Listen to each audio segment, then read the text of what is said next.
প্রিয় দর্শক বন্ধুরা, আজকে আবার একটি নতুন ব্লগ নিয়ে হাজির হলাম যা খুশি ভিডিও থেকে। আমি তাপস। তো আজকে ব্লগটা এখান থেকে শুরু করছি। এখানে আমি যাচ্ছি একটা জায়গাতে, তোমরা সঙ্গে থেকে দেখো আজ তোমাদের জন্য কি ব্লগ এনেছি। তবে আজকে ব্লগটা কিন্তু খুব ইন্টারেস্টিং হবে, কারণ তোমরা তো জানো আমি বিভিন্ন জায়গায় গিয়ে বিভিন্ন জায়গা ঘুরে আমি তোমাদের জন্য ব্লগ এনে থাকি। এখানে বাইকটা দাঁড় করিয়ে এখানে ব্লগটা আমি শুরু করলাম। তবে যারা এই চ্যানেলে নতুন, তোমরা যেন এক্ষুনি সাবস্ক্রাইবটা করে নাও, আর সাথে সাথে বেল বাটনটা অল করে রাখবে। কারণ তোমরা তো জানো আমি বিভিন্ন ধরনের ব্লগ নিয়ে এই চ্যানেলে আসি। তো আজকে যাচ্ছি একটা অন্য একটা জায়গায়, তোমার সঙ্গে থেকে দেখো তোর জন্য কি ব্লগ এনেছি। তো দেখো।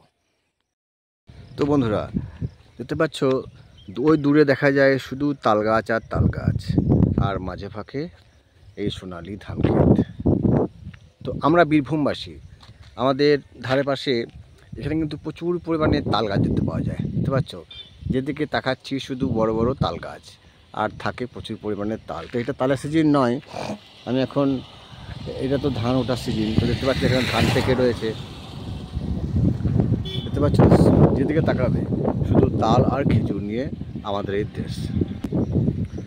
যত দূর চোখ যাবে দেখো, এখান থেকে আমার ক্যামেরার মধ্যে যত দূর তুমি তাকাবে তত দূর দেখতে পাবে শুধু তাল গাছ আর তাল গাছ,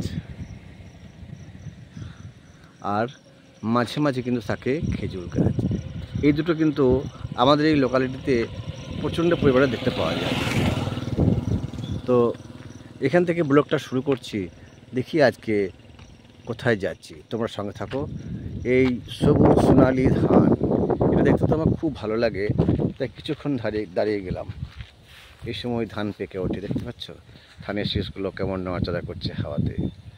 তো এই দৃশ্যগুলো খুবই সুন্দর। তো বন্ধুরা, এখানে দেখতে পাচ্ছ এখানে কিন্তু অনেক আদিবাসীরা রয়েছে যারা গরু ছাগল কতগুলো চড়াচ্ছে। দেখো একসাথে অনেকগুলো গরু দেখে, গরু ছাগল দেখে, আর এই সবুজের ওপরে বিভিন্ন রঙের গরু ছাগল ভেড়া, এগুলো দেখতে খুব ভালো লাগলো। তাই বাইকে যেতে যেতে কিছুক্ষণ দাঁড়িয়ে গেলাম।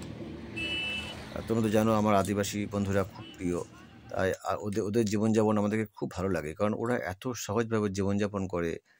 তো ওদের নেই কোনো উচ্চ আকাঙ্ক্ষা, নেই কোনো বিলাসিতা, সত্যিকারে খুব ভালো মানুষেরা।